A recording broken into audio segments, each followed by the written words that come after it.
اعوذ باللہ من الشیطان الرجیم بسم اللہ الرحمن الرحیم اللہ الحمد علیہ توکلت و الیہ انیب وصلی اللہ علی رسولہ الکریم وعلی آلہ الطیبین الطاہرین.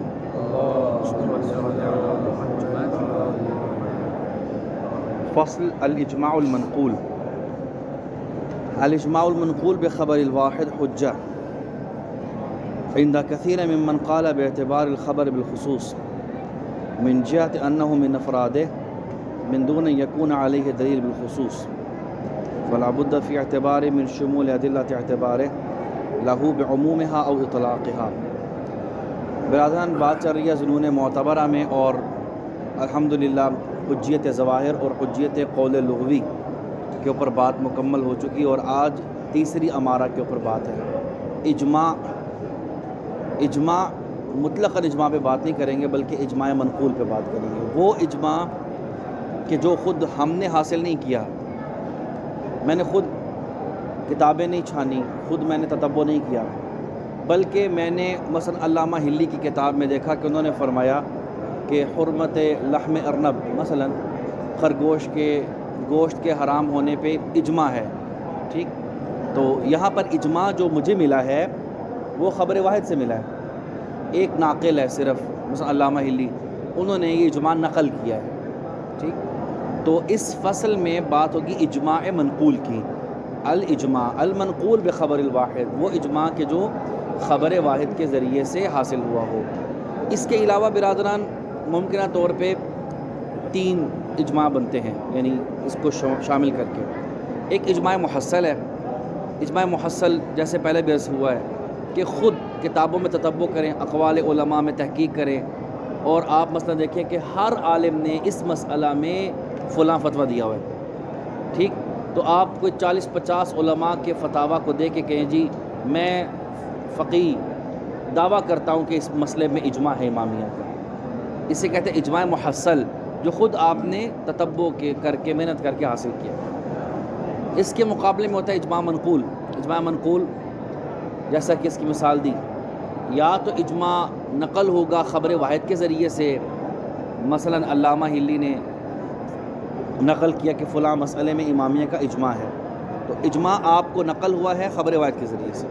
دوسری قسم.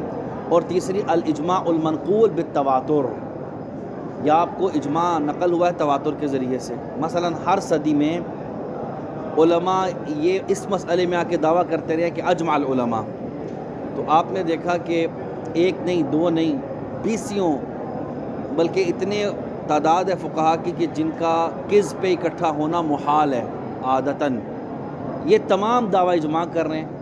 تو اس اجماع کو کہتے ہیں اجماع منقول بالتواتر.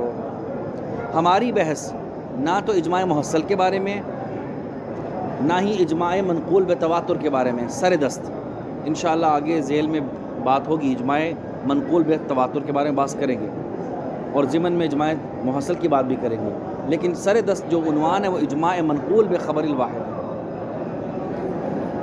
برادران یہاں پر جب ہم یہ طے ہو گیا کہ ہمارا نقطہ نمبر 1 یہ ہوا کہ ہم بحث کر رہے ہیں اس اجماع کے بارے میں جو خبر واحد کے ذریعے سے ہم تک نقل ہوا ہے.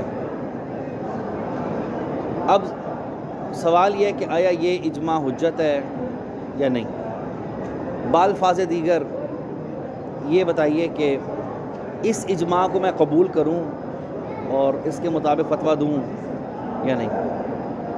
ہاں فرماتے ہیں کہ جو لوگ بھی خبر واحد کی حجیت کے قائل ہیں، مطلقہ جو بھی فقہا قائل ہیں کہ خبر واحد حجت ہے، خبر ثقہ حجت ہے، اور ان کے پاس اس کی حجیت کی ادلہ خاصہ موجود ہیں، تو اس کا تقاضا یہ ہے، حجیت خبر واحد کا تقاضا یہ ہے کہ خبر واحد بھلا کسی بھی مضمون پہ مشتمل ہو وہ حجت ہوگی.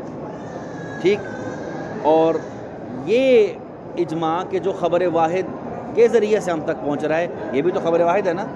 یعنی علامہ خبر دے رہے ہیں، علامہ ہلی خبر دے رہے ہیں کہ میں آپ کو یہ اجماع بتا رہا ہوں، تو مطلب یہ کہ واحد علامہ نے مجھے خبر دی ہے، تو یہ بھی خبر واحد کے مصادیق میں سے ہے. تو جو لوگ خبر واحد کو مطلقاً حجت سمجھتے ہیں حتماً وہ اجماع منقول بخبر واحد کو بھی حجت سمجھتے ہیں. واضح؟ چونکہ اس کے مصادیق میں سے ہے. اجماع خبر واحد نے ہمیں پہنچایا ہے اور ہم نے کہا ہر خبر واحد حجت ہے، بس وہ خبر واحد بھی حجت ہے کہ جس میں اجماع نقل ہوا ہے۔ ہذا ہوا تمام الکلام، آسان ہے بابا۔ لہٰذا اول وہلہ میں ہم لوگ یہ کہیں گے کہ جو بھی خبر واحد کی حجیت کا قائل ہے مطلقہ ضروری ہے کہ وہ یہ بات تسلیم کرے کہ خبر واحد بھلے کسی بھی مضمون پہ مشتمل ہو، خبر واحد کوئی بھی چیز کی خبر دے، مخبر عنہ کچھ بھی ہو، قبول کیا جائے گا، خواہ وہ اجماع ہی کیوں نہ ہو۔ بس اگر واحد فقیہ خبر دیتا ہے کہ اجماع موجود ہے اس مسئلہ میں، تو یہ ہے خبر واحد علی اجماع، اور ہر خبر واحد مقبول ہے، بس یہ خبر واحد جو اجماع پر ہے یہ بھی قبول ہوگی۔ واضح بات؟ پہلے ملاحظہ کیجئے پھر اس کے بعد آگے چلیے۔ الاجماع المنقول بخبر الواحد، وہ اجماع جو نقل ہوا ہے خبر واحد کے ذریعے سے، جسے نقل کیا ہے ایک واحد نے، یہ اجماع حجتن، یہ حجت ہوگا عند کثیر ممن قال باعتبار الخبر بالخصوص، جو فقہا قائل ہیں کہ خبر واحد معتبر ہے بادلہ خاصہ، بخصوص اعتبار کے ساتھ ہے، یعنی خبر کے ادلہ خاصہ کے ساتھ معتبر ہونے کے جو قائل ہیں ان میں سے کثیر فقہا اجماع منقول جو خبر واحد سے نقل ہوا اس کے بھی قائل ہیں۔ دلیل کیا ہے؟ واضح ہے، من جہت انہ من افراد، اس جہت سے کہ یہ جو خبر واحد ہے جو اجماع کو لیے ہوئے ہے، یا یوں کہیں وہ اجماع جو خبر واحد کے ذریعے سے نقل ہو رہا ہے، انہ الاجماع المنقول بخبر واحد، یہ اجماع منقول خبر واحد من افراد الخبر، یہ خبر کے افراد اور مصادیق میں سے، من دون ان یکون علیہ دلیل بالخصوص، الگ سے کوئی دلیل موجود نہیں ہے اجماع منقول بخبر الواحد کے اوپر، الگ سے دلیل موجود نہیں ہے۔ یعنی یوں سمجھیں کہ کل دلیل اجماع منقول بخبر واحد کی حجیت کی کل دلیل کہاں پر ہے؟ اگر آپ خبر واحد کو حجت مانتے ہیں، آپ حجت مانتے ہیں تو اس خبر واحد کو بھی حجت مانیں گے، اور اگر آپ خبر واحد کو ہی حجت نہیں مانتے تو ظاہر سی بات ہے یہ بھی خبر واحد ہے، اس کو بھی حجت نہیں مانیں گے۔ واضح؟ الگ سے کوئی ادلہ موجود نہیں ہے جو اجماع کے نام سے، اجماع منقول بخبر واحد کے نام سے موجود ہوں اور وہ ثابت کریں کہ جی یہ اجماع جو خبر واحد سے مل رہا وہ حجت ہے، الگ ادلہ موجود نہیں ہے۔ من دون ان یکون علیہ یعنی اجماع منقول بخبر واحد، وہ اجماع جو خبر واحد کے ذریعے سے نقل ہو رہا ہے، اس اجماع منقول پر الگ سے کوئی دلیل خاص موجود نہیں ہے، بلکہ حجیت خبر واحد ہی والی دلیل اگر تسلیم کرتے ہیں تو وہ دلیل اس کے اوپر قائم ہے۔ فلا بد فی اعتبارہ، ہی کی ضمیر پھر اجماع منقول کی طرف جاری ہے، پس اگر اجماع منقول بخبر واحد کو معتبر سمجھتے ہیں تو اس کے معتبر ہونے میں ضروری ہے کیا؟ من شمول ادلت اعتبارہ، اعتبار ہی کی ضمیر جاری ہے اب خبر کی طرف، خبر واحد کے حجیت اور اعتبار کی ادلہ شامل ہوں لہو اجماع منقول بخبر واحد کو۔ پہلی والی ضمیر اعتبار ہی کی ضمیر جاری ہے خبر واحد کی طرف، اور لہو کی ضمیر جاری ہے اجماع منقول کی طرف۔ بس اگر آپ اگر آپ اجماع منقول بخبر واحد کو معتبر سمجھتے ہیں تو اس کے لیے ضروری ہے کہ آپ خبر واحد کی معتبر ہونے والی جو ادلہ ہیں، اعتبار والی جو ادلہ ہیں، دعویٰ کریں کہ یہ شامل ہیں اجماع منقول بخبر واحد کو بھی، وہ ادلہ بعمومہا، وہ ادلہ یا عام ہوں گی او بے اطلاق ہے یا مطلق ہوں گی، چونکہ انشاءاللہ خبر واحد میں جا کے پتہ چلے گا کہ بعض ادلہ جو ہیں وہ ان میں صیغہ عموم استعمال ہوا ہے، ادات عموم استعمال ہوئے ہیں، لہٰذا وہ عموم رکھتی ہے، اور بعض میں ادات عموم نہیں ہے، مقدمات حکمت سے ہم نے اس کے اطلاق کو سمجھا ہے۔ تو بہرحال یہ اہم نہیں ہے کہ اطلاق یا عموم ہر دو کا نتیجہ ایک ہوتا ہے، اطلاق اور عموم ہر دو کا نتیجہ عملاً ایک ہے۔ خوب، لہٰذا نقطہ اولا جو ہے سمٹ گیا اس بات میں کہ اگر خبر واحد حجت ہے تو خبر واحد کسی بھی شے کی حجت ہے، بس اگر خبر واحد اس بات کی ہو کہ اجماع ہے اس مسئلے پہ، یہ خبر واحد بھی حجت ہے۔ یہاں پہ ایک تعبیر مصنف نے استعمال کی ہے، عند کثیر ممن قال لا عند جمیع من قال، یہ نہیں کہا کہ جو بھی خبر واحد کو حجت سمجھے گا ضروری ہے کہ وہ اجماع منقول میں خبر واحد کو بھی حجت سمجھے، یہ کوئی ملازمہ نہیں ہے۔ البتہ جو خبر واحد کو حجت سمجھتا ہے اس کے پاس اب گنجائش ہے کہ وہ اجماع منقول میں خبر واحد کو بھی حجت سمجھے، چونکہ یہ والا اجماع جو ہے وہ بھی خبر واحد کے مصادیق میں سے ہے۔ لہٰذا اس کا مطلب یہ ہے کہ ہو سکتا ہے کوئی شخص، کوئی فقیہ ادھر سے حجت خبر واحد کا قائل ہو لیکن اجماع منقول بخبر واحد کی حجت کا قائل نہ ہو، جیسا کہ بہت سارے ہیں، انشاءاللہ آگے آ جائے گا۔ برادران، نقطہ اولا مکمل ہوا۔ نقطہ دوم عبارت میں یہ ہے وَتَحْقِيقُ الْقَوْلِ فِيهِ يَسْتَدْعِي رَسْمَ أُمُورٍ، اجماع منقول بخبر واحد کی حجیت اور اعتبار کے بارے میں تحقیق قول یہ تقاضا کرتی ہے کہ چند نکات عرض کریں۔ الاول ان وجہ اعتبار اجماع والقطع برأی المقصود، یہاں سے برادران اصل بحث اجماع کی شروع ہوتی ہے۔ اب ذرا یہاں سے ہٹا دے ذہن سے اجماع منقول محسن، اس کو چھوڑ دیں۔ اجماع، خود اجماع، آیا اجماع حجت ہے؟ پچھلی والی بحث کو بھول جائیں، ابھی خبر واحد والی وہ ابھی فی الحال نہیں کریں گے، وہ آگے جا کریں گے۔ ابھی خود اجماع، آپ جب کتابوں میں پڑھتے ہیں کہ شیعوں کے ہاں احکام شرعیہ کے استنباط کے مدارک 4 ہیں، کہاں شروع کرتے ہیں؟ قرآن، سنت، عقل، اجماع، یہ بیان کرتے ہیں نا۔ آپ اجماع کو قرآن اور سنت کے مقابلے میں الگ سے دلیل تصور کرتے ہیں، یعنی ایک مسئلے کے اوپر نہ کوئی آیت ہو، نہ کوئی روایت ہو، نہ کوئی دلیل عقلی ہو، کچھ بھی نہ ہو، صرف اجماع ہو، آپ کہتے ہیں اسی طرح اس مسئلے کو ہم حجت سمجھیں گے جس طرح اگر آیت ہوتی تو حجت سمجھتے ہیں۔ موچی شیعہ کا نظر، لیکن سوال یہ ہے کہ اجماع کب سے حجت ہوا؟ قرآن کی حجیت واضح ہے نا، اور سنت کی حجت بھی واضح ہے، عقل کی حجیت ان دونوں سے زیادہ واضح ہے، چونکہ ان دونوں کو حجت دینے والی عقل ہے۔ پہلے عقل نے خدا ثابت کیا، پھر خدا کا قرآن ثابت کیا، پھر اس کا رسول ثابت کیا، پھر رسول کا فرمان ثابت کیا، تو عقل کی حجیت تو ان دونوں سے پہلے وہ بھی ثابت ہے۔ اجماع کی حجیت، اچھا اجماع کس چیز کا نام ہے برادران؟ بظاہر اجماع غیر معصوم لوگوں کے اکٹھے ہونے کا نام ہے، تو کیا شیعہ مکتب سے قبول کرتا ہے کہ 1 کروڑ غیر معصوم ایک مسئلے پہ اکٹھے ہو جائیں تو حجت ہے وہ؟ ہم تو کہتے ہیں کہ اگر 14 کے علاوہ ساری کائنات کے انسان از روز اول تا یوم قیامت سب اکٹھے ہو جائیں مسئلے پر، ہاں تو شیعہ کیا کہتے ہیں؟ اکٹھا ہونا حجت نہیں ہے۔ غیر معصوم 1 ہو یا 10، 10 ہو یا لاکھ، لاکھ ہو یا کروڑ، کروڑ ہو یا 10 کروڑ، یار اب صفر صفر صفر کے ساتھ اکٹھا ہوگا تو کیا بنے گا؟ 10 ہو جائے گا، یا 1000 صفر ڈال دیں، لاکھ ڈال دیں، کروڑ ڈال دیں، نتیجہ صفر ہے۔ غیر معصوم غیر معصوم واضح۔ تو ایک طرف تو آپ شیعہ علم کلام میں چلاتے ہیں کہ غیر معصوم کی کوئی حیثیت نہیں ہے، کوئی حجیت نہیں ہے، کوئی وقت نہیں ہے، اور جب آپ فقہ میں آتے ہیں تو کہتے ہیں جی قرآن حجت ہے، حدیث حجت ہے، عقل حجت ہے، اور اب میں اگر تعبیر بدلوں تو غیر معصوم حجت ہے۔ وہی چیز کلام میں کہتے ہیں غیر معصوم حجت نہیں ہے، فقہ میں کہتے ہیں شیعہ غیر معصوم اجماع یہی ہے نا، ورنہ اگر اس میں امام شامل ہو جائے تو پھر تو واضح ہے بابا، پھر تو وہ امام خود داخل ہے، اس کا مطلب معصوم داخل ہے۔ اجماع ہے ہی تبھی، یعنی اگر امام اندر داخل ہو جائے اس کا مطلب کیا ہے؟ وہ حدیث بن جائے گا، حدیث بن جائے گا۔ وہ اجماع اسی وقت حدیث اور قرآن کے مقابلے میں ہوگا جب امام نہیں ہوں گے اندر، تو ٹھیک ہے۔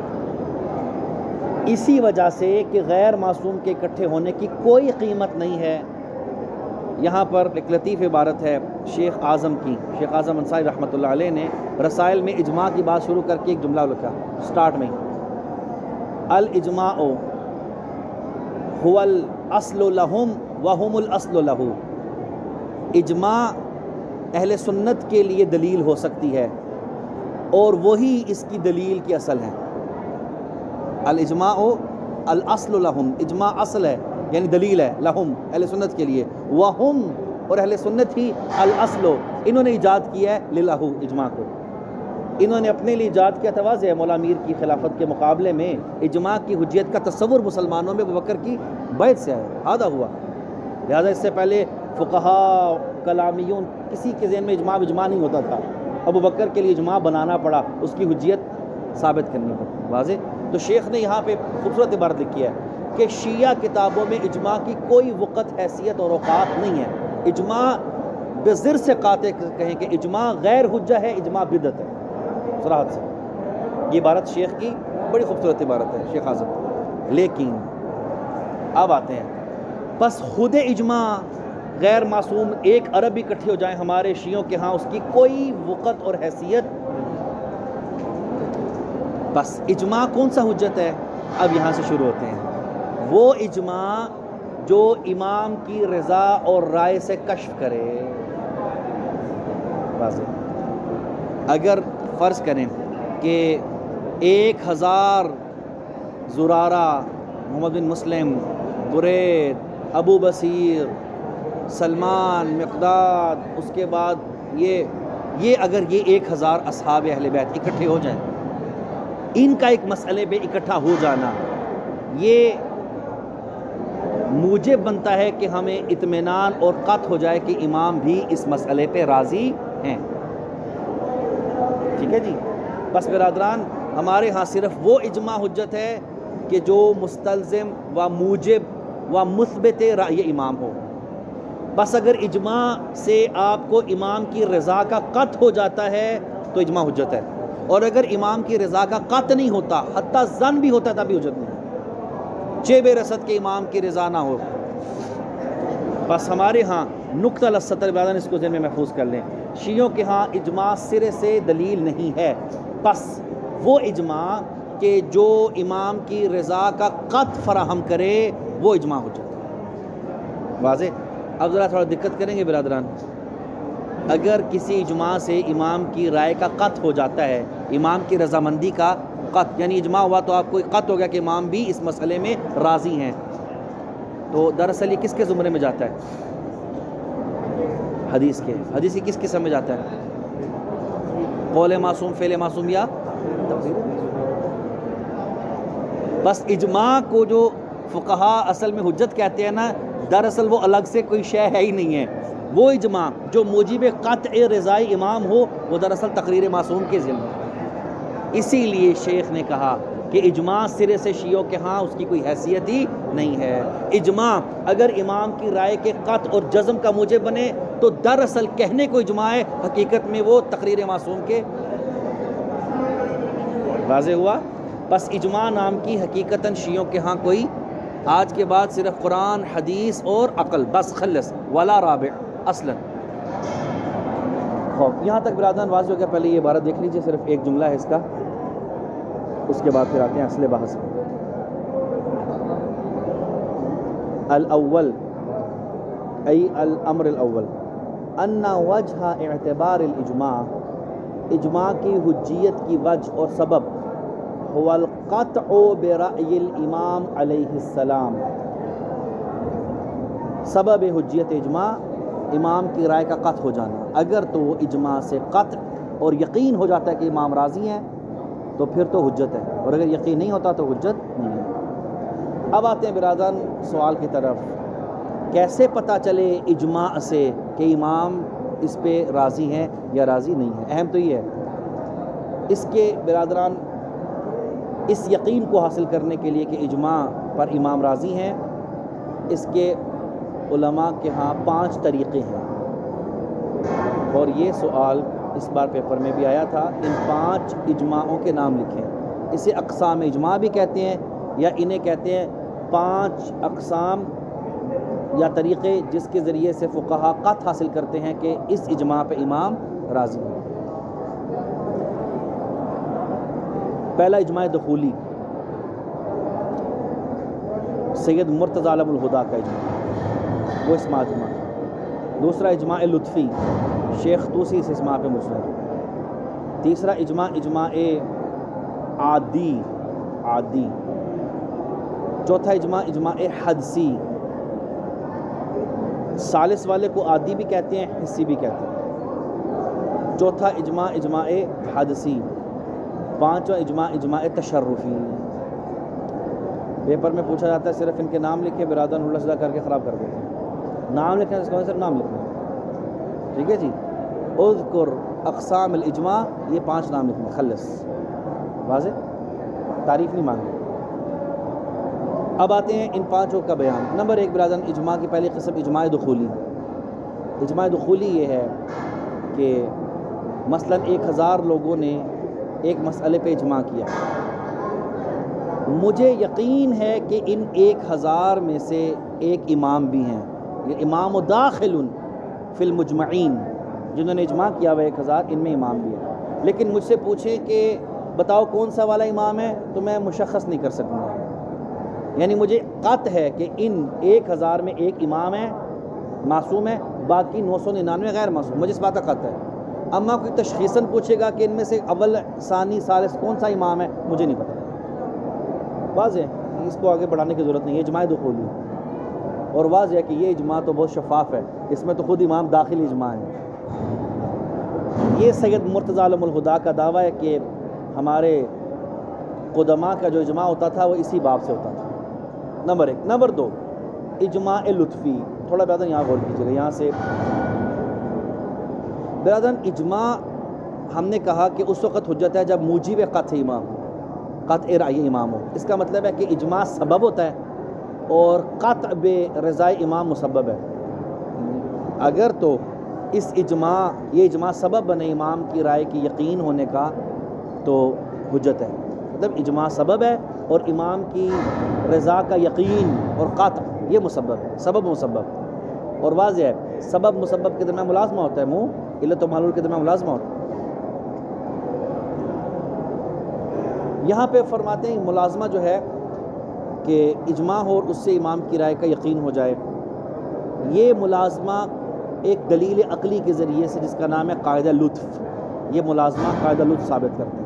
قاعدہ لطف یہ ہے برادران کہ اللہ تعالیٰ پر واجب ہے کہ وہ بندوں پہ لطف کرے، کیوں؟ چونکہ خود فرماتے ہیں انہ لطیف بعبادہ، اللہ اپنے عباد کے ساتھ لطف کرنے والا ہے۔ لطف شنو؟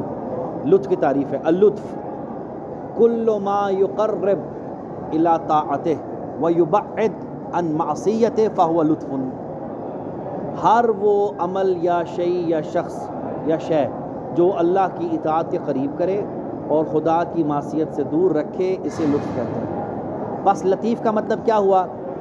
یعنی اللہ وہ ذات ہے کہ جو اپنے بندوں کو اپنی اطاعت کے قریب کرنے کے اسباب فراہم کرتا ہے اور اپنی معصیت سے بعد کے اسباب فراہم کرتا ہے۔ واضح ہوا؟ قاعدہ لطف یہ ہو گیا مقدمہ نمبر 1۔ مقدمہ نمبر 2 قاعدہ لطف کا،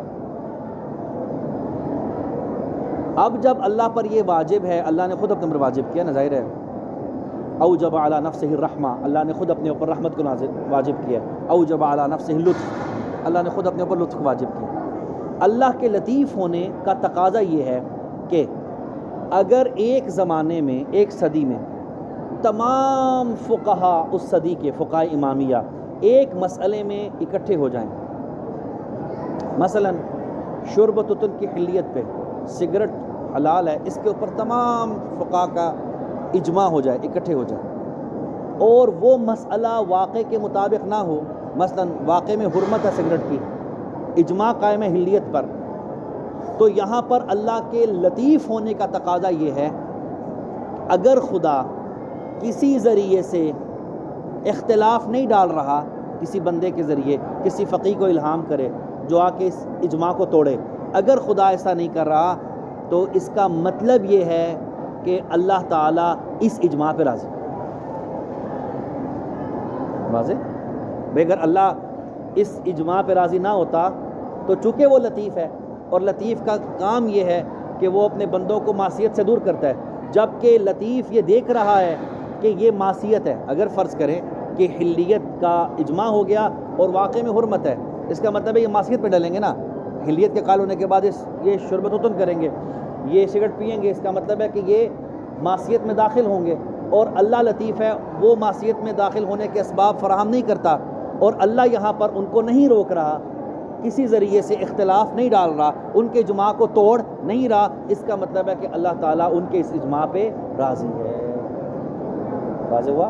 بس قاعدہ لطف یہ دلیل ہے کہ اگر ایک صدی میں ایک عصر میں فقہا سبھی فقہا کا ایک مسئلے پہ اتفاق ہو جائے اور کوئی اختلاف مخالف قابل اعتبار مخالف سامنے نہ آئے، اس کا مطلب ہے کہ یہ اجماع موجب قطع رائے امام اور موجب قطع رائے خدا ہے۔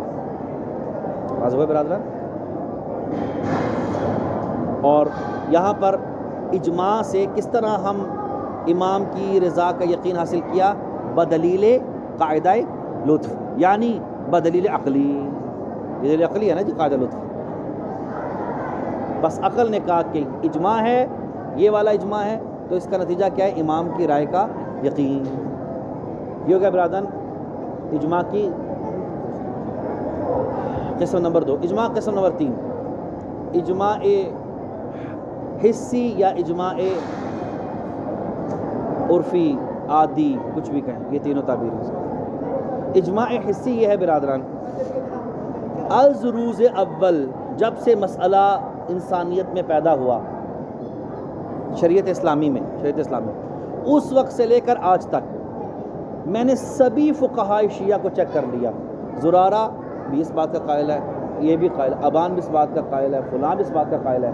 اس کے بعد جناب شیخ صدوق بھی قائل ہے، کلینی بھی قائل ہے، مفید بھی قائل ہے، توسی بھی قائل ہے، ہلی بھی قائل ہے، وہ نیچے تک آ گیا، اردبیلی بھی قائل ہے، انصاری بھی قائل ہے، اخن بھی قائل ہے، اب آگے سستانی بھی قائل ہے۔ کوئی مخالف نظر نہیں آیا۔ ہاں، از روز اول تا امروز تمام ادوار میں، تمام اعصار، تمام اماکن میں دیکھا تو اس مسئلے پہ ایک ہی اتفاق تھا فقہا۔ یہاں پہ عادتاً انسان کو اطمینان ہو جاتا ہے کہ سبھی فقہا کا از روز اول تا امروز سبھی فقہا کا ایک مسئلے پہ اکٹھا ہونا ہو ہی نہیں سکتا کہ امام اس کے اوپر راضی ہو۔ بس یہ ملازمہ عرفی ہے، ملازمہ عادی ہے۔ عادتاً ایسے نہیں ہوتا کہ ایک مسئلے کے اوپر امام کی رائے مختلف ہو اور امام کے زمانے کے لوگوں سے لے کر آج تک سبھی اس کے مخالف ہوں۔ میں سے واضح؟ بس عرف اور عادت تقاضا کرتا ہے کہ اگر اس قسم کا کبیر اجماع حاصل ہو گیا ہے تو اس سے آپ کو امام کی رائے کا قطع اور یقین حاصل ہو جاتا ہے۔ یہاں پر کیا ہے برادران؟ ملازمہ عادی ہے بین اجماع و بین القطع برأی الامام، جبکہ اجماع لطفی میں کیا تھا؟ ملازمہ عقلی تھا۔ یہاں پہ ملازمہ کیا ہے؟ عادی ہے، عرفی ہے، محال نہیں ہے۔ تیسری والی صورت جو ہے اجماع عادی، اس میں محال نہیں ہے کہ سب اکٹھے ہوں اور امام راضی نہ ہو سکتا ہے ایسا ہو، ممکن ہے، عقلاً ممکن ہے کہ سب فقہا ایک مسئلے پہ متفق ہو اور امام اس پہ راضی نہ ہو، ممکن ہے، لیکن عادتاً ایسا ہوتا نہیں ہے۔ جبکہ اجماع لطفی میں کیا تھا برادران؟ ممکن نہیں تھا کہ ایک زمانے کے سبھی فقہا اکٹھے ہوئے مسئلے پہ اور امام اس پہ راضی نہ ہو، ممکن نہیں تھا، محال تھا۔ واضح ہوا دقیق فرق اجماع لطفی اور اجماع، ٹھیک ہے جی۔ 3 قسمیں۔ چوتھی قسم برادران اجماع حدسی۔ اجماع حدسی وہ جو روزانہ ہوتا ہے تقریباً اکثر فقہا کو، 4-5 کتابوں میں دیکھا، صدوق نے یہ کہا، مفید نے یہ کہا، مرزا نے یہ کہا، ابن براج نے کہا، ابن جنید نے یہ کہا، ابن ولید نے کہا، 5-7 کو دیکھا، اجماع حاصل ہو گیا اور مجھے قطع ہو گیا امام راضی۔ اب کیا ملازمہ ہے 4 بندوں کے، مختلف زمانوں کے 4 بندوں کا ایک مسئلے پہ اتفاق نظر آیا اور آپ کو امام کی رائے قطع ہو گیا؟ کیا ملازمہ ہے؟ عقلی ملازمہ ہے؟ لا۔ عادی عرفی ملازمہ ہے؟ لا۔ شنو لیش قطع کیوں حاصل ہو بابا آپ کو؟ حدس، میں نے تخمینہ لگایا ہے۔ یہ بڑے بڑے بناتے ہیں پھر خطابی دلیل کے طور پہ، وہی شیخ اعظم، ہاں نام ہی اعظم ہے ان کا، شیخ الطائفہ یعنی پورے شیعوں کا شیخ، اچھا، الامام الکلینی ثقۃ الاسلام، یہ 5-7 نام اتنے بڑے بڑے، یہ جھوٹ بولتے ہیں، یہ غلط بیانی کرتے ہیں صرف بابا۔ اس قسم کے حدسیات سے آپ ثابت کریں کہ جی اتنے فقہا جو ہیں وہ قائل ہیں، اتنے 4-5 فقہا قائل ہیں، تو لہٰذا مجھے قطع ہو گیا امام راضی ہیں۔ نہ ملازمہ عقلی، نہ ملازمہ عرفی، بس حدس تخمین۔ یہ برادران قسم نمبر 4۔ قسم نمبر 5 اجماع تشرفی۔ اجماع تشرفی محض تصور ہے، اجماع تشرفی کا واقع میں کوئی وجود نہیں ہے، لیکن یہ دراصل محمل ہے بعض ان اجماعات کے جو بڑے بزرگان سے صادر ہوئے ہیں اور ان کی کوئی توجیہ نظر نہیں آتی، اس لیے یہ نئی قسم ایجاد کرنی پڑی۔ اجماع تشرفی کا تصور یہ ہے کہ عصر غیبت میں ایک شخص کو امام زمانہ عجل اللہ تعالیٰ فرجہ الشریف نے آ کے ایک مسئلے کی طرف آگاہی دی۔ مثلا حکایت ہے کہ مقدس اردبیلی نے مسئلہ غلط بیان کیا اور سرکار نے آ کے اس کے بعد انہیں ہدایت دی کہ مسئلہ اس طرح سے نہیں ہے، اس طرح سے۔ حاملہ کے پیٹ میں بچہ تھا اور حاملہ فوت ہو گئی، معروف قصہ ہے بہرحال۔ امام نے اسے ہدایت کی۔ اب اگر تو وہ یہ کہتا ہے کہ مجھے امام نے مسئلہ بیان کیا ہے تو کوئی مانے گا نہیں، امام غیبت میں ہے، اور امام نے فرمایا کہ جو غیبت میں مجھ سے ملاقات کا دعویٰ کرے اسے جھٹلاؤ۔ لہذا فقیہ جو ہے وہ کہتا ہے میں نے اگر یہ کہا نا فقہا کو کہ جی امام نے مجھے بتایا تو یہ تو رشامت آ جائے گی، مجھے نہیں مانیں گے یہ لوگ۔ وہ کیا کرتا ہے؟ سبب نوب آخر امام کے نام کو چھپاتا ہے اور کہتا ہے اجمع الفقہا، یا کہ اجمعت الامہ، امت کا اجماع ہے اس مسئلے پہ، حالانکہ اسی کے زمانے کے برجستہ فقیہ اس کے مخالف ہوتے ہیں اس مسئلے میں۔ پھر اجمع کیوں کہتا ہے؟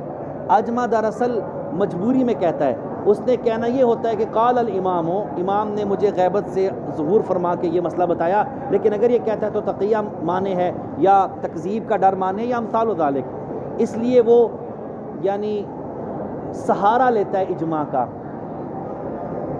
اس امام کے نام کو چھپانے کے لیے۔ اسے کہتے ہیں اجماع تشرفی، یعنی ایک شخص متشرف ہوا ہو بارگاہ مقدس ناحیہ مقدسہ میں اور وہاں سے ہدایت لی ہو اور پھر اس کو اجماع کی شکل میں بیان کیا ہو۔ یہ پانچویں صورت کا اجماع ہے، یا ریت اگر یہ حاصل ہو جائے تو اس سے حسین اجماع کوئی ہے نہیں ہے، لیکن اس کا خارج میں تحقق ناپید ہے۔ بہرحال یہ ہو گیا برادران 5 اقسام، ملاحظہ کیجیے پھر اس کے بعد وجہ سنتے ہیں۔ وَمُسْتَنَدُ الْقَطْعِ بِهِ بِرَأْيِ الْإِمَامِ، اجماع کے ذریعے سے قطع رأی امام کی دلیل، کیا دلیل ہے کہ امام اس اجماع پہ راضی ہیں؟ لحاکی، اجماع کی حکایت اور نقل کرنے والے، یعنی لناقل الاجماع، وہ فقیہ جو اجماع کو نقل کر رہا ہے اس کے مطابق اس اجماع کے ذریعے سے امام کی رائے کا قطع، اس کی دلیل ان 5 میں سے کوئی ایک ہو سکتی ہے۔ علی ما یظہر من کلماتہم، فقہا کے کلمات سے جو ہمیں نظر آیا ہے 5 قسم کے مستند یا دلیلیں ہو سکتی ہیں۔ آسان لفظوں میں کہیں کہ ناقل اجماع جو نقل کر علامہ ہلی نے نقل کیا نا اجماع، علامہ ہلی کو کیسے قطع ہوا کہ یہ اجماع جو ہے موجب قطع امام ہے؟ کیا ان کے پاس قانون ہے جس کے ذریعے ثابت ہوگا کہ اجماع امام کی رائے کو ثابت کرتا ہے؟ تو 5 میں سے کوئی ایک ہو سکتا ہے۔ نمبر 1، ہوا علمہ بدخولہ علیہ السلام فی المجمعین، پہلا یہ ہے کہ علم اور قطع ہو، ناقل اجماع کو قطع ہو کہ امام صلوات اللہ علیہ داخل ہیں خود اجماع کرنے والوں میں، ان 1000 میں سے ایک امام بھی ہیں، شخصاً داخل ہیں، ولم یعرف عیناً، لیکن تعیناً میں نہیں بتا سکتا کہ وہ 1 نمبر والا یا 2 نمبر والا امام کون سا، مجھے نہیں پتا، لیکن ان 1000 میں امام حتماً ہیں۔ اب یہ والا اجماع تو خوش، خیر علی خیر، نور علی نور، اسے کہتے ہیں اجماع دخولی۔ نمبر 2، او قطعہ، ناقل اجماع کو قطع ہو جاتا ہے باستلزام ما یحکی، ما سے مراد اجماع، یحکی کی ہوا ضمیر جاریہ حاکی کی طرف، ناقل ہی مفعول کی ضمیر جاریہ ما کی طرف، یعنی یوں میں عبارت پڑھوں، باستلزام الاجماع الذي یحکیہ الناقل، ناقل جس اجماع کی حکایت کر رہا ہے وہ اجماع مستلزم ہے لرأی امام صلوات اللہ علیہ،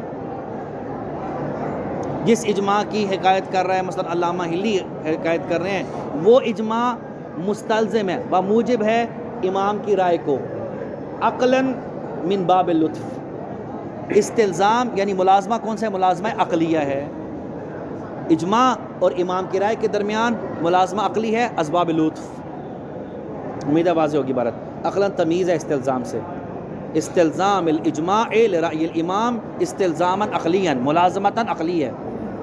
یہ ہو گیا برادران قسم نمبر 2۔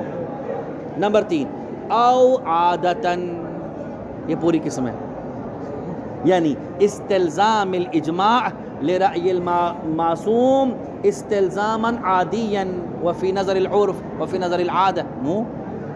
یہ قسم نمبر 2.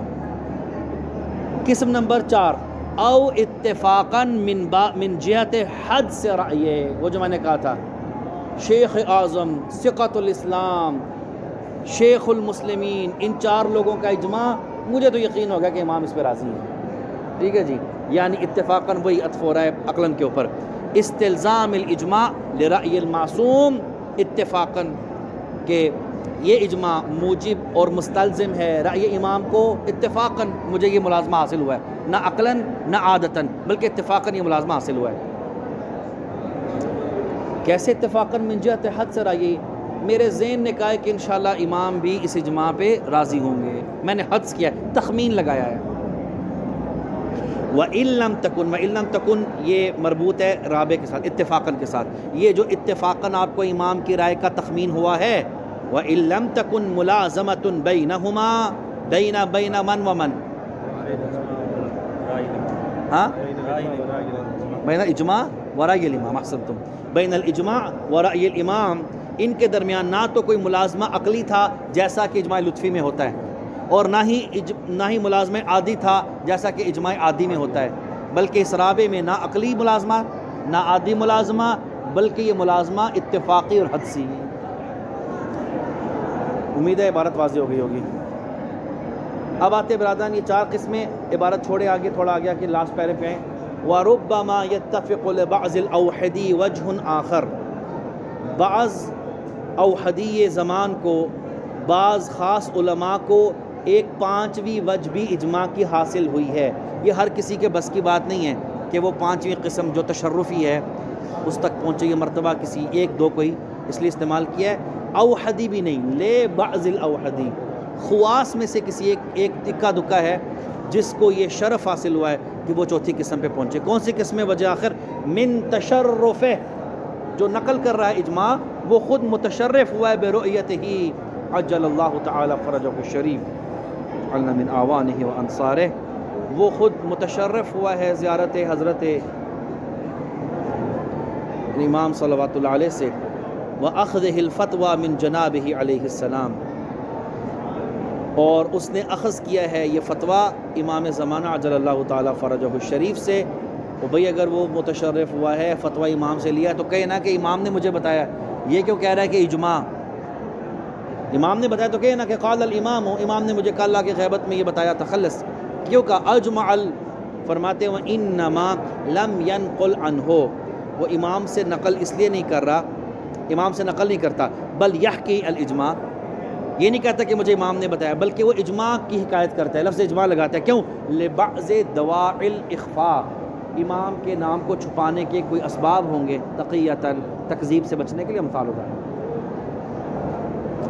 الہنا الحمدللہ والشکر، یہ 5 اقسام مقام ثبوت میں ممکنہ طور پر. اب اگلا سوال برادران بسیط ایسی عبارت جو ہم نے چھوڑی ہے نا اس کے اندر ہے اس کا جواب.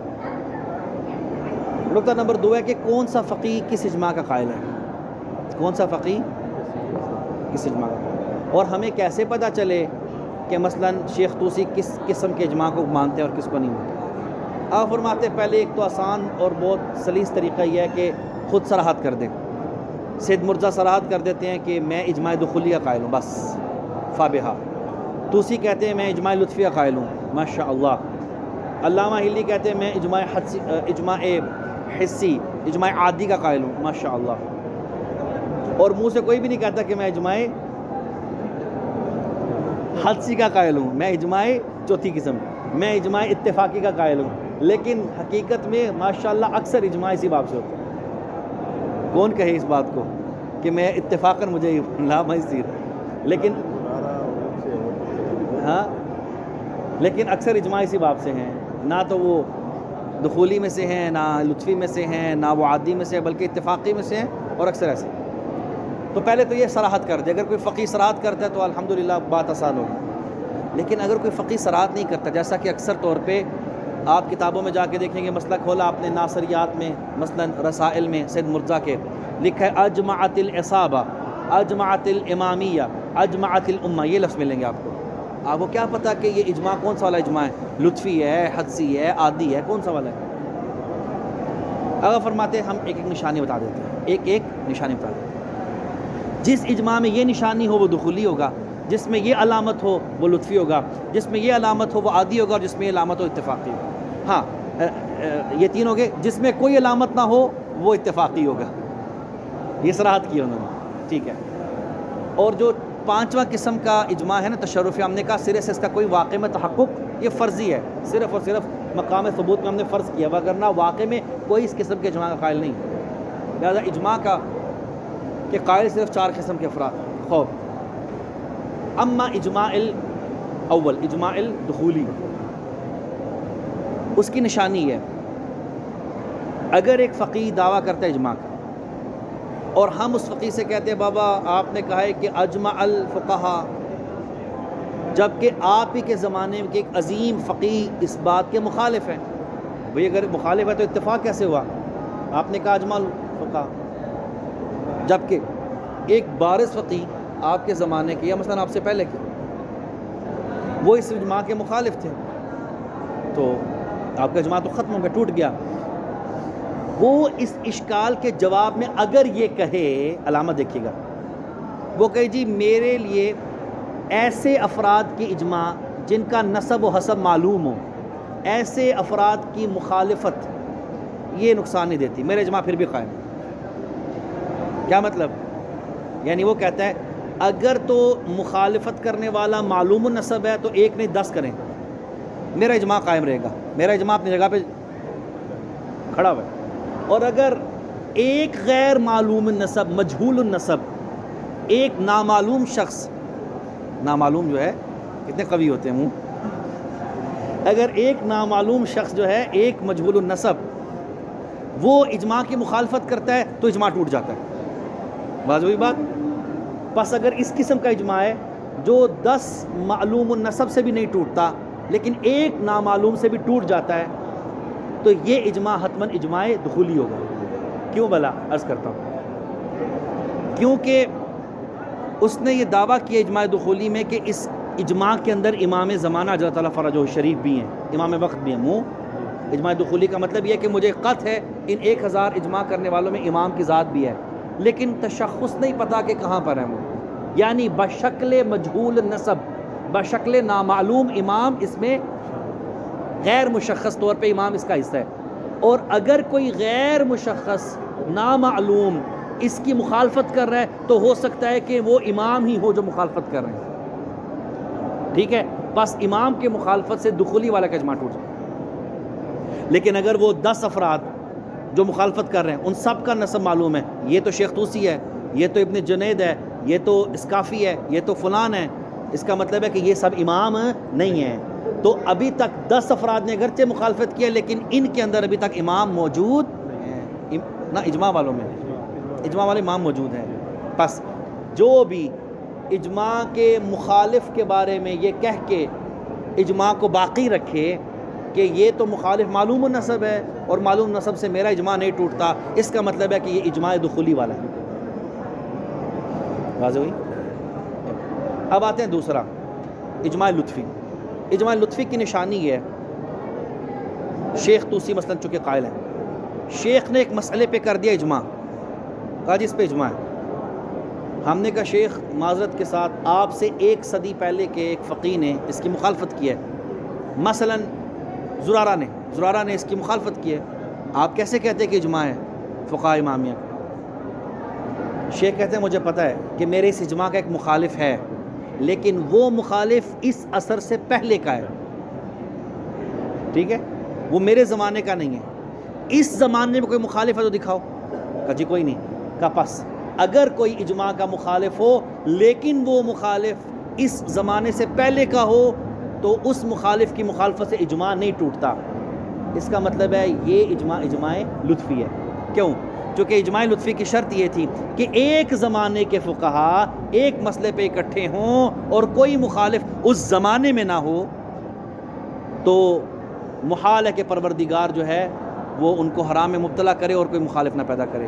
بس امام اس زمانے میں کسی کا مخالف نہ بننا یہ اللہ کی طرف سے تائید ہے کہ میں اس اجماع پہ راضی ہوں.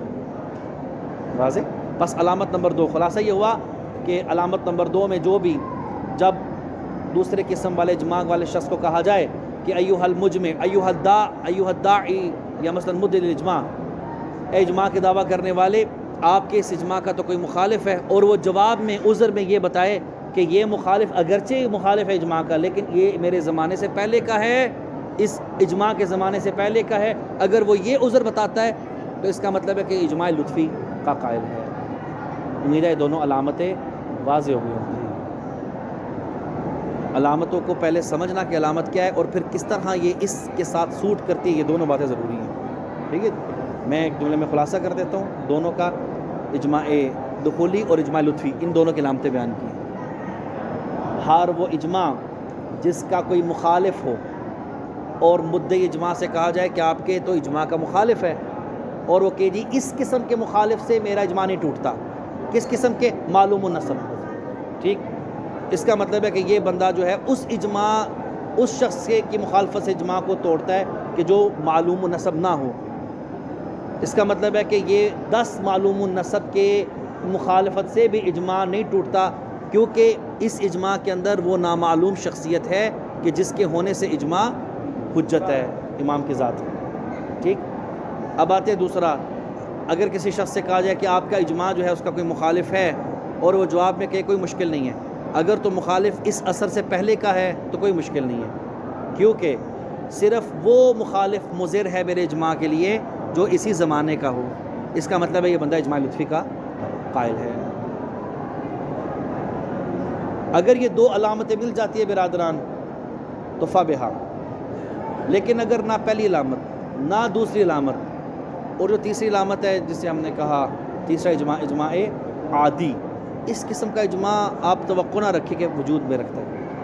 ایسا اجماع جو از اول فقہا تا یوم، سب فقہا اس پہ اکٹھے ہو. میسر تصور کر سکتے ہیں آپ سب فقہا ایک مسئلے پہ اکٹھے ہو جائیں؟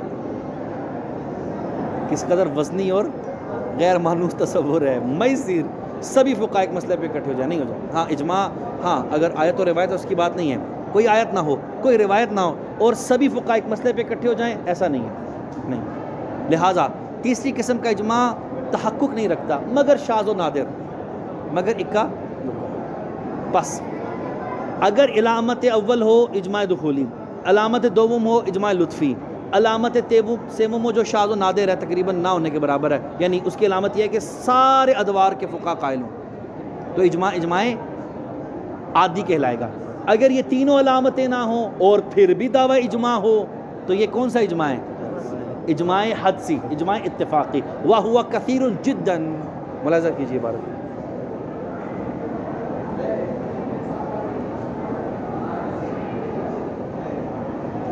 کما ہوا طریقۃ المتأخرین فی دعوی الاجماع. کما ہوا یہ مربوط ہے اجماع اتفاقی اور اجماع حدسی سے، جو کہ عبارت وہی چاہ رہی تھی نا، چوتھی قسم اجماع اتفاقی اور حدسی کی.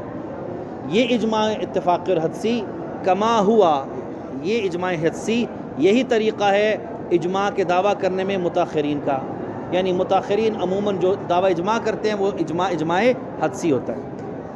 حیث انہم مع عدم الاعتقاد بالملازمت العقلیہ، چونکہ نہ تو ملازمہ عقلیہ کا عقیدہ رکھتے ہیں، یعنی قاعدہ لطف کو بھی نہیں مانتے، ولل ملازمت العادیہ غالباً، اور ملازمہ عادی ہے تو صحیح لیکن اس کا تحقق نہیں ہے، اور نہ ہی وہ ملازمہ عادی کا غالباً اعتقاد رکھتے ہیں. نہ ملازمہ عقلی نہ ملازمہ عادی. کون کون اڑا برادران ابھی تک؟ ملازمہ عقلی سے کون سا اجماع ختم ہوا؟ لطفی. ملازمہ عادی سے کون سا اجماع ختم ہوا؟ ہاں عرفی عادی، یعنی 2 اور 3 قسم. آگے دیکھیے، وعدم العلم بدخول جنابہ علیہ السلام فی المجمعین عادتاً. ٹھیک، اور امام زمانہ صلوات اللہ علیہ کا مجمعین کے صف میں داخل ہونے کا علم بھی نہیں ہوتا. کون سا اڑ گیا؟ دخولی. اجماعی ختم، عادی ختم، دخولی ختم، پیچھے کون سا بچا؟ اتفاقی حدسی نا. اس کے باوجود حیث انہم ما عدم الاعتقاد ما عدم الفلاں ما عدم العلم، اس کے باوجود یحکون الاجماع کثیراً، متاخرین پھر بھی اجماع کی حکایت کرتے ہیں بہت زیادہ، تو اس کا مطلب ہے پھر جو اجماع ہے ان کی زبان میں اور ان کی کتابوں میں وہ اجماع حدسی ہے. واضح.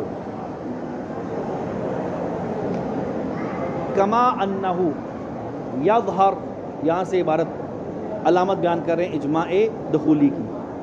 کما انہو یظہر ممن اعتذر عن وجود المخالف، جب وجود مخالف کی بات کی جائے، جو دعویٰ اجماع کر رہے ہیں اسے کہا جائے کہ بابا آپ کے تو اس اجماع کا مخالف موجود ہے، تو وہ اس وجود مخالف سے عذر یہ بیان کرے بِأَنَّهُ معلوم النسب، اگر مخالف معلوم النسب ہے تو کوئی مشکل نہیں ہے. جو عذر میں یہ کہے کہ یہ مخالف چونکہ معلوم النسب ہے لہذا لا یضر اجماعی، یہ میرے اجماع کو نقصان نہیں پہنچاتا، جو یہ عذر بیان کرتا ہے اس سے ظاہر یہ ہے انہو یہ یظہر کا فاعل ہے، ظاہر یہ ہے کہ انہو استند فی دعوی الاجماع الی العلم بدخولہ علیہ السلام، یعنی ظاہر انہو قائل بالاجماع دخولی، اس کے اس بات سے ظاہر یہ ہوتا ہے کہ وہ استناد رکھتا ہے اپنے دعوی اجماع میں اس بات کی طرف کہ امام کے داخل ہونے کا اسے علم ہے، اجماع دخولی کا دعویٰ رکھتا ہے. عبارت واضح ہے برادران. ممن یہ جار مجرور یہ آخر تک یظہر کے متعلق ہو جائیں گے، اور یظہر کا فاعل جو ہے انہو ہے، یعنی ظاہر ہوتا ہے کہ وہ بندہ اجماع دخولی کا قائل ہے. کس بندے سے ظاہر ہوتا ہے؟ اس بندے سے کہ جو اپنے مخالف کے ہونے کے اوپر عذر یہ بیان کرے کہ وہ معلوم النسب ہے. یہ ہوگی علامت کس کی برادران؟ اجماع دخولی کی. اب اجماع لطفی کی. ممن کا اس ممن کے اوپر جو ممن اعتذر ہے، ممن اعتذر عن وجود المخالف، عنہ یعنی عن وجود المخالف، جب اسے کہا جائے بابا آپ کے اجماع کا تو مخالف ہے، تو اجماع کیسا؟ تو وہ اس وجود مخالف کا عذر یہ بیان کرے بانقراض عصرے ای باختتام عصرے، وہ یہ کہے کہ یہ مخالف جو ہے اس کا زمانہ ختم ہو چکا، میرے اجماع کو وہ نقصان پہنچائے گا جو معاصر ہو، جو اجماع کا معاصر ہو وہ مضر ہے میرے اجماع کے لیے. یہ مخالف تو ہے لیکن یہ اس زمانے سے پہلے کا ہے، بس پہلے کے زمانے کا مخالف اگر ہے بھی ہے تبھی میرا اجماع اپنی جگہ پہ قائم ہے. جو اس بات کا قائل ہے اس سے ظاہر یہ ہوتا ہے انہو کا اس انہو کے اوپر ہو رہا ہے، انہو استند الی قاعدۃ اللطف، ظاہر ہوتا ہے اس کی اس دلیل سے کہ یہ شخص قاعدہ لطف کا قائل ہے. ہذا خود ہذا، یعنی یہ علامت پکڑ لیجئے، اگر آپ کو کوئی الگ سے نہیں ملتی علامت تو یہ علامتیں کافی ہیں. تو اگر ماشاءاللہ خود ہی اعتراف کرتا ہے ایک فقیہ کہ انا قائل بحجیت الاجماع اللطفی، جیسا کہ شیخ طوسی کہتے ہیں، یا کہتے ہیں انا قائل باجماع الدخولی، جیسا کہ سید مرزا کہتے ہیں، اگر خود وہ منہ سے اپنی عبارت سے صراحت کرتا ہے پھر تو ماشاءاللہ پھر علامتوں کی ضرورت نہیں ہے. علامتیں تو صراحت کے نہ ہونے کی وجہ سے ہوتی ہیں. هذا مضافا الى تصریحاتہم بذالک، اس کو اضافہ کرے فقہا کی تصریحات کے ساتھ، تصریحات بذالک ای بے نوع من انواع الاجماع بقسم من اقسام الاجماع، یعنی اگر تصریحاً وہ کہہ دیتے ہیں فقیہ کہ میں اس اجماع کا قائل ہوں پھر تو ماشاءاللہ علامت کی ضرورت نہیں ہے، اگر نہ کہیں تو پھر علامت کی ضرورت پڑتی ہے. واضح عبارت. تصریحاتہم بذالک، فقہا کی اور علماء کی تصریحات اس بات کی کہ میں اس اجماع کا قائل اس کا نہیں قائل، علی ما یشہد بہ مراجعۃ کلماتہم، فقہا کے کلمات کا مراجعہ اسی بات کی گواہی دیتا ہے کہ وہ خود صراحت کر دیتے ہیں کہ میں اس اجماع کا قائل ہوں، اس اجماع کا قائل نہیں ہوں. اب اگر وہ صراحت نہ کریں تو پھر ان علامتوں کے ذریعے سے لیا جائے گا نتیجہ. برادران یہاں پہ صلی اللہ علیہ وسلم